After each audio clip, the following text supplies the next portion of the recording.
मंत्री महोदयांच्या समवेत झालेले आहे आणि कृती समितीने चांगला असं यश मिळवण्यामध्ये आज आपली खऱ्या अर्थानं युक्तिवाद करून कृती समितीने कामगारांना आनंद देण्याचं काम आज केलेलं आहे। प्रामुख्याने 3 निर्णय आज झालेले आहेत ज्यामध्ये आपला वेतनवाढीचा दर हा एकतर्फी 3% वरून 2% करण्यात आला होता। तो 3% करण्यात कृती समितीला यश आलेलं आहे आणि मला असं वाटतं की हे फार मोठं यश आहे, कारण मी तुम्हाला थोड्या वेळाने सांगणार आहे की चालक वाहक कार्यशाळा लिपिकांना त्यामुळे किती पैशाची वाढ होणार आहे। दुसरी बाब महागाई भत्ता जो त्या दिवशी त्यांनी 58% जाहीर केलेला होता तो महागाई भत्ता आज 58% त्यांनी जाहीर केलेला आहे। घरभाडे भत्ता सुद्धा आपण अजून 8, 16, 24 वर लटकलो होतो, तो आता 10, 20, 30% जुलै पेड इन ऑगस्ट महिन्यापासून आपल्याला घरभाडे भत्ता सुद्धा 10, 20, 30% करण्याचं मंत्री महोदयांनी मान्य केलेलं आहे।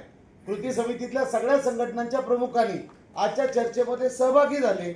हे सहभागी होत असताना महिन्याला सुमारे 44.66 कोटी रुपयाचा आर्थिक भार म्हणजे जवळजवळ 45 कोटी रुपये परत आपण आता दर महिन्याचा पगार वाढून घेतला आहे, ज्यामध्ये महागाई भत्ता 58% करण्याला 13.20 कोटी, घरभाडे भत्ता 10, 20, 30% करण्याला 4.40 कोटी, वार्षिक वेतनवाढीचा दर 2% वरून 3% करण्याचे 27.6 कोटी, असं 44.66 कोटी आपण मिळवत आलेलो आहे। आपल्या थकबाकीविषयी कृती समितीच्या सगळ्या माननीय नेत्यांनी अतिशय आग्रहाने हट्ट धरला।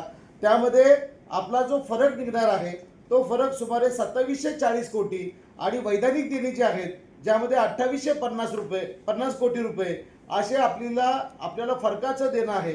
ते फरक मंत्री महोदयांनी सांगितलंय की एक राज्य सरकारचं एक आपल्याला ते अकाउंट्स ओपन करायचं, ज्याच्यामध्ये त्यांनी नवीन हेड निर्माण जर झालं तर त्यामध्ये मी तातडीनं तुमचं फरक सुद्धा देण्याचं त्यांनी मान्य केलेलं आहे। एकंदरीतच काय की आज ही चर्चा करत असताना 3 गोष्टी जी होत्या त्या 3 गोष्टीवरती कृती समिती यशस्वी झाली, परंतु ज्या गोष्टीसाठी कृती समिती ही स्थापन झालेली आहे ते म्हणजे राज्य सरकार एवढं एसटी कर्मचाऱ्यांचं वेतन झालं पाहिजे आणि त्या वेतनासंदर्भात सुद्धा या सगळ्या मंडळींनी राज्य सरकार एवढं आमचं वेतन झालं पाहिजे अशा प्रकारचा आग्रह मंत्री महोदयांना धरला आणि त्यांनी सुद्धा प्रामाणिकपणे कबूल केलं की माझी सुद्धा इच्छा आहे, आमचे नेते एकनाथ शिंदे साहेबांची सुद्धा इच्छा आहे एसटी कर्मचारी आणि राज्य सरकारचे कर्मचारी यांचं वेतन राज्य सरकार एवढं झालं पाहिजे। आणि त्या संदर्भात ते म्हणाले की त्याची नवीन वेतनवाढीची सुरुवात आपण मला डिसेंबरपर्यंतची मुदत वाढ द्या आणि राज्य सरकार एवढं वेतन करण्यासंदर्भातली ती सगळी सुरुवात आपण जानेवारीपासून करूया।